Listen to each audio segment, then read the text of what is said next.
So I unfortunately have some bad news. It seems that I'm dying. The really bad news is, so are you. We all are. Some faster than others, some slower, some get to live a little longer, pay a little more tax. It's a common problem. Everything that lives must die. Now we can sit here and we can think and dwell on it. A lot of us don't. We don't because we've accepted it. Now, hasn't always been this way. Most of my life, I did everything I could to keep it out of my mind. I was so filled with fear. Especially as a child, it's hard to understand. As a young adult, you kind of just don't care and you throw caution to the wind. Can't count how many times I should have already been gone, but I'm still here. And I think we all will come to a conclusion eventually that while it's still scary, there's nothing I can do about it. It's one of those thoughts that you have to learn to just put to the back of your mind and accept it. Because like I said, I'm dying, and so are you. It's part of life. It stinks. It sounds like it stinks. Me personally, I don't know if it stinks. I mean, I would think I would miss people. I would miss waking up and seeing a beautiful day or bird singings or seeing my friends and family or reading a great book, all kinds of things. But if I'm dead, I probably won't even be able to remember those things. Or maybe there's something afterwards. I don't know. That's not the point of this audio. The point of this audio is how we have to take certain things in our life and we have to put them to the side. This audio is more about feelings and about those little voices. I always talk about the little voices. Well, the main little voice is your intuition. That gut feeling, your good angel on your shoulder that tells you, hey, think about this. But we all also know that there's usually a bad angel on the other shoulder. And that's the one that's like, no, you can't do this, or yeah, do this because it'll be better for you. Who cares about everybody else? But that voice usually turns into the voice of self-hatred. It's usually that little voice like, you can't do this. You're not smart about this. Oh, she doesn't like you. You'll never be able to figure this out. Oh, you're going to lose that. You're going to die tomorrow. You're going to die from this. Oh, you keep on doing that. And if you do that, if you do this, we've all got that voice. We all have it. Some people, unfortunately, let it ruin their life so much that they act out on it and they destroy other people's lives. One of my favorite sayings was given to me by a friend a couple of years ago before she passed on. And it was a quote by Abraham Lincoln that I absolutely adore. And it is 100% true. And when she gave it to me, I looked at it and I thought it was cool, but I didn't really understand what it meant. And I thank God every day that I'm starting to realize what it truly means. And that is, most people are about as happy as they make their minds up to be. Abraham Lincoln said that. Common man. That's why everybody loved Abraham Lincoln. He was just a regular Joe. He was a lawyer, but he was a pretty bad lawyer. But he still was a great president.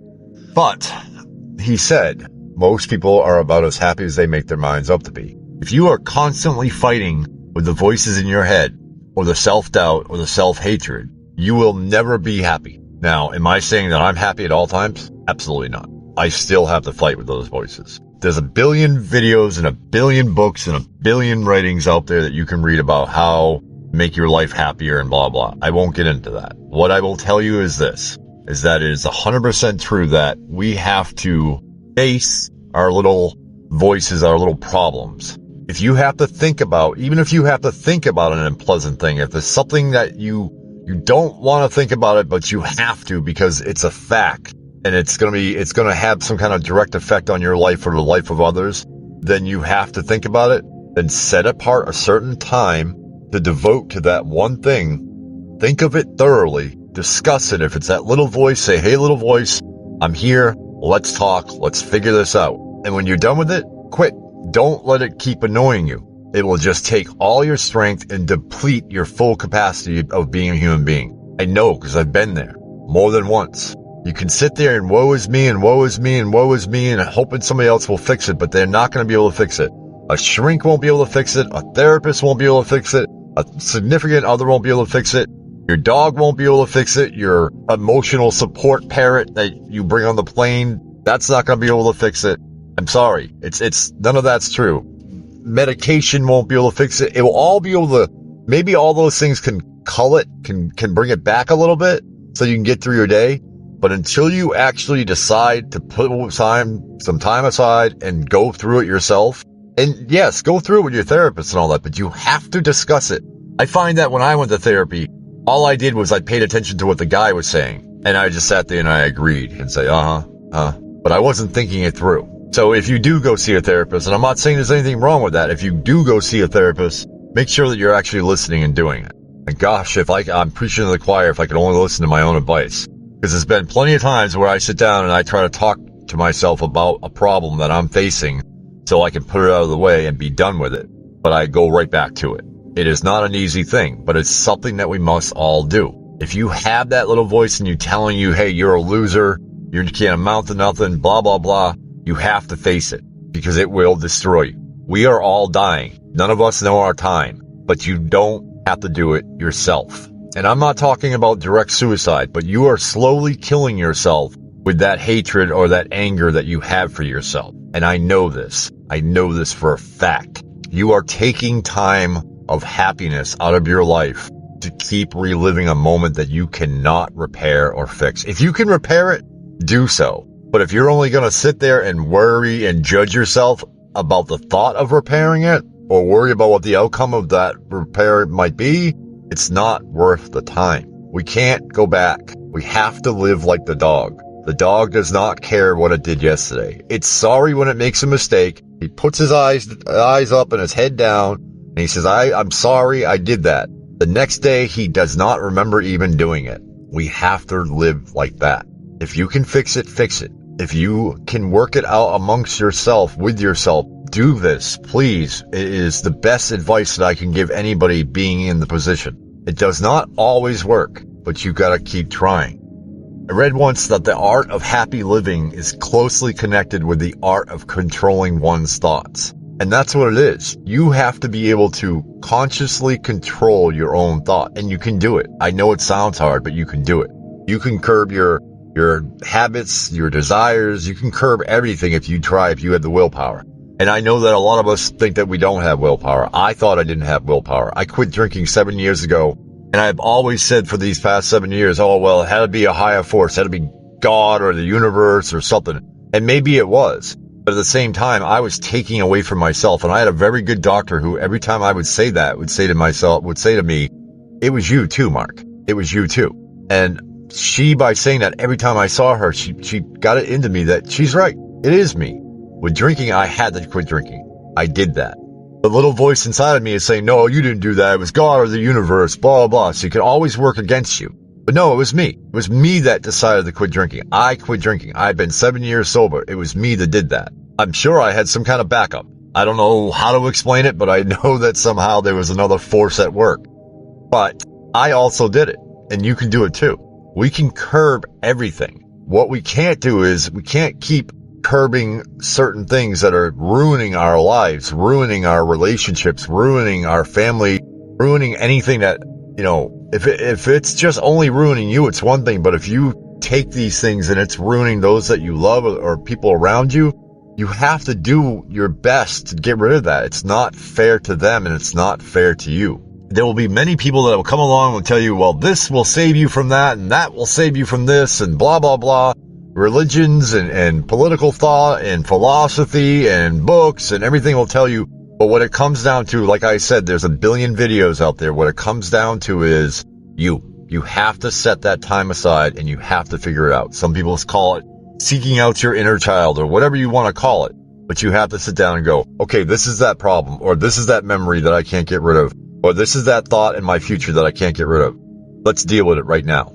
And you're going to cry and you're going to yell and you're going to scream. You're going to want to break things. You're going to want to hang yourself. You're going to want to throw yourself out a window, all kinds of stuff, but you're going to get through it.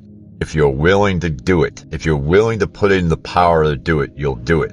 9/10 of the strength and stability of your nature depends on your power to refuse certain things that you think of. 9/10. Basically everything you do is a decision. And so just like you decide whether or not you're going to go outside on a cold, breezy day that nobody wants to go outside on, you have the same decision whether or not you're going to deal with those cloudy, cold thoughts in your mind. It's your decision. Yes, you can talk to others. Yes, you can get some kind of help. Yes, definitely read books and watch videos because I've done all that. And they've reinforced what I'm telling you right now is that most people are about as happy as they make their minds up to be. You're going to have in your life your gut feeling, which is the good little angel, which is usually always right. And then sometimes some people have one good angel, one bad angel. Some people have one good angel and they have 60 to 100 bad angels. And they're all sitting there and they're all trying to get at you.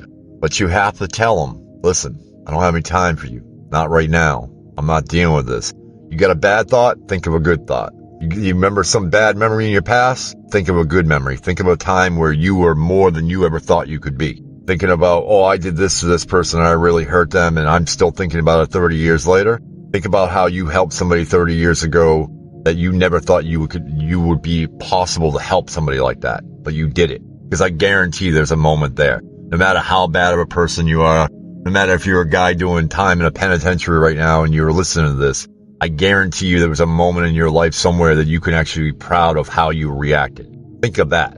That's the problem with our minds. Our minds always go back to the bad. We feel guilt. We've been built to feel guilt, and guilt is man-made. Guilt has been driven into us to feel guilty about everything. Even if you're not from a religious background or religious family, guilt is a part of society. It's built into us to feel guilty. Sometimes guilt can lead to conviction that you should have. Personal conviction is a beautiful, beautiful thing, but personal conviction is not guilt. It is trying to help you figure out a way to not make that same mistake. Guilt is something that makes you think of that mistake over and over again. Guilt has been institutionalized into our society as well as many other societies. Through the church, through the government, through the schooling systems, through parents, through people that don't understand any other way but guilt. We cannot let those guilts control our life. The only way that you can live a happy life, and like I said, it may not be happy at all times. I know that everybody thinks that if you're rich, you're happy. It's not true. That's not true. There's plenty of books and plenty of videos out there about that too. And you may find happiness in certain things and you think that that's going to last forever, but it won't. But you can make yourself feel different yourself. You can focus on things. You can have a goal. You can talk to yourself. You can sit in silence. You don't have to meditate. You don't have to do yoga. Do all those things if it makes you feel good, but you really don't have to do all of them. I tried all of them. I thought it was all about that. I want to talk to God. I got to sit here and meditate. No, just sit alone in silence with your own thoughts and talk to yourself. Don't sit there while you're talking to yourself and think about, oh, I'm dying, or oh, this or that.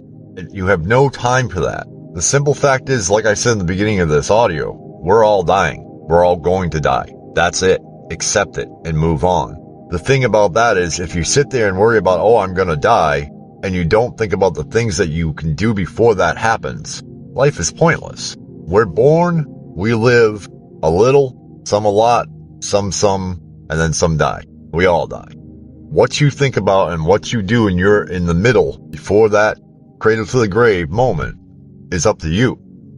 Now, there's plenty of people out there that have had things done to them, and I know it may be harder for you to get rid of those thoughts. But at the same time, I'm sorry to be blunt, but it is still your responsibility. You can definitely talk to counselors. You can definitely talk to friends and family, somebody that help you get through it. But you have to realize eventually that you got to put it away. And I know it's not easy, but you have to have that moment with yourself. When Jesus says in the Bible, "Get behind me, devil." He says that, and everybody thinks that he's talking directly to the devil, but he's not. What he's trying to tell us, in my opinion, like I always say, it's important to realize that this is just my opinion. A pastor can tell you something completely different, but at the same time, that's just his opinion. My opinion, when I read those words, and in the context that Jesus says them in the Bible, he is talking to bad thoughts, negativity, because he says it when other people say something to him that is a negative thought. He says, "Get behind me, devil." He says to Peter, "Get behind me, devil." He's not calling Peter the devil. He's calling out negativity. He's saying, "Get behind me. I don't need you right now. I got something on the horizon. I'm looking and focused on that. I have no time for you. Get behind me." In my honest opinions, when he sat out in the desert for those days and nights that he was by himself, it was him having those moments of silence, talking to his voices. One voice was saying, "Oh, we don't need this. We can be king. We can rule all this." And he was like, "No, I'm good." Or, "If you're God's son, then go ahead and take this stone and make it into bread." And he says, "No, I don't have to do that either." You don't have to think of foolish things. You don't have to think of ways around it. You just think of more positive things. There are so many beautiful things to look at in this world. There's so many beautiful things to think about in your own mind that can take you away from negativity. All you have to do is be willing to try. If you don't, you're just going to keep on going on thinking this sucks. But it's your responsibility to yourself to keep the door of your mind shut against all undesirable and depressing thoughts. Those thoughts will come to you, and perhaps you're not going to be able to see them coming. But you can shut the door. You can shut them out. You can refuse to entertain them. You do not have to live with those thoughts every day. Just like I quit drinking, somehow, some way I quit drinking, you can quit thinking about those things. Just like you decide whether or not, okay, I'm going to jump out of this airplane and hopefully the parachute works. You can do that, or you can say, you know what, I'm not going up in that airplane. It's as simple as that. It's not easy. It's a process. I'm 50. I just now started doing this. I probably won't get it all right by the time it's go to the grave time. But there's nothing more I can do except try. You have to try. I don't want to live whatever time I have remaining being the person I have been for the last 30, 40 years. I don't want to do that anymore. I don't want to be mad at myself. I don't want to hate myself anymore. I don't want to hate others. I don't want to look at everything with a pessimistic look. I don't want to, oh yeah, that's cool, but it ain't going to last long. I don't want to be that guy anymore. I don't want you to be that guy or that girl anymore. I want you to try. I want you to experience. I want you to know that, yes, we all have problems. We all have memories. We all have guilt. But it is up to us to either help each other through it, but more importantly, help ourselves through it. I cannot stress it enough. Most people are about as happy as they make their minds up to be. No wiser words have been said by a president. Think about it. Sit down and say, okay, this is the problem that's been plaguing me for 10 years. We're going to talk about it. We're going to get it out today. And if you can't do it on your own, if it seems hard, and it will seem hard, because those little voices will team up on you. Trust me, I've been there. If you cannot do it yourself, seek the advice of others. But remember, not to just go there to listen. Go there to be constructive. If anybody has something like that and you ever want to talk, do not ever feel like I am not here for that. That is my mission, my responsibility as your friend, as your family member, or even as a complete stranger, to do the very best I can to give you an open ear. So please, if you're out there and you hear this and you know my number or know a way to contact me, don't ever feel like you cannot. I will do my very best. It's important to have friends and it's important to have family for that very reason, so that sometimes when those thoughts are just so overbearing that we can rely on others. I am not happy every day. I am sad a lot. And that is because I have things in my life that I'm still trying to work out. And like I said, I probably won't figure it all out, but I have to try because I want to do as much as I can. I want to be happy. I want to be able to enjoy the little things that I get to see every day. And I want you to enjoy those things. And I want you to see just how blessed we all are. I know it's horrible. We look around and we see all this pain and suffering and confusion all around us. I know. And I want to fix it. And I know you want to fix it. We all want to fix it. But we have to fix ourselves. It's like the old saying, you can't love another until you love yourself. It's true. And it's hard to love yourself, to love another. But we have to do it. It's all about closing that door. If you see those things coming at you, if you know they're coming at you, close the door. They're going to knock. They're going to keep knocking. They're going to keep knocking and knocking and knocking and knocking. And you're going to want to open the door and just be like, what? But you can't. You've got to do it on your own terms. You can't let them control the situation. You've got to sit down and say, okay, you want to talk? Let's talk. And you're going to fight and you're going to struggle and you're going to think of all the things that happen. You're going to be arguing with yourself and it's hard, but you can do it. You have that power in you. We all have willpower. We can turn these things around. I'll end it with this. This is an old Chinese proverb, something from the Tao Te Ching that says, the secret of a happy life is found within. If we cannot control the things which come to us, we can control our use of them. A man's mind is as if he were standing upon a bridge. All sorts of objects float down the stream under him, and he can either let them pass through or he can divert them. You have to learn to let certain things pass through, and other things you have to divert and figure out where they rightfully belong and let them go that way. Do not build a dam. That's what that whole thing is about. Do not stop the flow. Let the flow keep going. You can stop. Let the flow go around you. Do not block it though. Let go of it. I love you all. Walk in light. Until next time, my friends, I ask all people everywhere to plant seeds of love, peace, joy, and oneness.